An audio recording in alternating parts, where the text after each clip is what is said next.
Təsəvvür edin ki, qaldığınız evin həyətindən çay keçir. Bəli, bu dəfə qaldığımız evin mənzərəsi çox möhtəşəm idi. Birlikdə mən leriki çox bəyənirəm. Əsasən də yazda fürsətdən istifadə edib 2 günlük dincəlməyə getdik. Bu dəfə qalmaq üçün Siyablı kəndini seçmişdik. Gəlin sizə qaldığımız evi göstərim. Bura 2 nəfər üçün nəzərdə tutulubdur. Bir yataq otağı və studiya mətbəxi var. Sanitar qovşaq da elə 1-ci mərtəbədə yerləşir.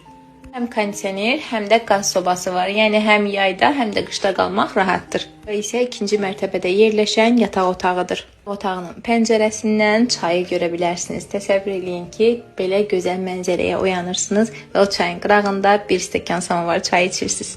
Ev isti hovuzludur, lakin digər evlərdən bir fərqi var. Adətən isti hovuzlu evlərdə hovuzun temperaturu 33-34 dərəcə olur. Burada isə 37 dərəcə idi. İndi isə keçək əsas məsələyə. Bura Siyablı kəndində yerləşən stil efreymlərdir. Qiyməti isə həftə sonu 130 manatdır. Belə videoların ardının gəlməsi üçün videonu bəyənməyi, səhifəmizi izləməyi unutmayın. Ətraflı məlumat üçün isə rəyə stil yazın. Təsəvvür edin ki,